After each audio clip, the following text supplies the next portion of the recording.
Ce qui est ressorti, c'est, je crois, ça a été dit en conférence de presse, mais c'est de la sincérité d'abord, de la vérité ensuite, de la fermeté aussi, je crois, parce qu'on n'était pas là pour un touriste, ni pour lustrer l'image de l'Église. Nous étions là aussi pour redire notre espoir, certes, en l'Église, mais aussi tout le chemin qu'elle devait accomplir. C'est la première marche. Donc si ça doit s'arrêter ici, autant dire que ce sera sans nous, parce qu'on sera allé jusqu'au bout en tout cas de ce qu'on pouvait porter. Les uns à la suite des autres, je parlais de la parole libérée parce que je crois que sans eux, on ne serait pas forcément là non plus. Ils ne sont pas là, mais on est à la suite d'eux et j'espère bien qu'ils vont continuer aussi. Mais c'est à l'Église maintenant d'être acteur complètement. Et nous, bien sûr, nous restons à disposition. Nous sommes là en tant qu'experts, finalement, mais aussi en tant qu'anciennes victimes qui avons vécu ces traumatismes. Je crois que c'est important de le redire, ça.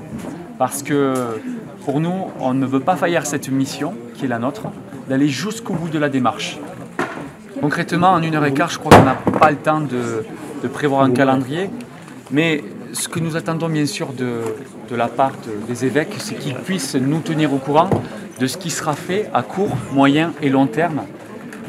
Ce sera aussi, je crois, le juste retour qui nous reviendrait à nous, parce que pour la plupart des victimes qui ne peuvent pas être devant cette caméra, je crois qu'on attend tous un retour de la part de l'Église, d'être entendu véritablement, alors que la parole, pendant des décennies, elle a été bâillonnée.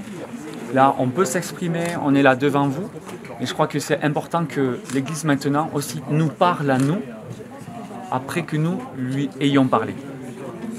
Pour moi, c'est incontournable. Commission d'enquête indépendante, mais surtout professionnalisée avec des moyens financiers, matériels et une coopération de la part de l'Église. On l'exprimait tout à l'heure, je crois que ça doit être une coopération généralisée avec des réunions dans toutes les paroisses pour faire remonter toutes les paroles, parce que tant qu'une affaire sera encore dans le silence, rien ne sera acquis. Que l'Église reconnaisse qu'elle s'est trompée largement et qu'en effet une commission qui va lire le passé, pourquoi dans les années 50 dans les petits séminaires il y avait plein d'abus, puis après ça a continué dans les séminaires et puis après les prêtres, et voilà, essayer de relire le passé avec en effet des personnes compétentes, des historiens, des gens qui épluchent les archives et puis une étude multidisciplinaire.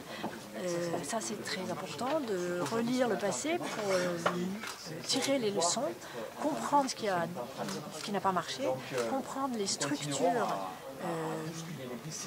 qui ont permis ça dans l'Église. Et donc ça c'est la première partie, mais aussi après mettre tout en place pour réparer ce qui est possible, donc y compris des compensations financières, au moins pour payer nos thérapies, parce qu'on a tous besoin d'aide pour payer nos thérapies.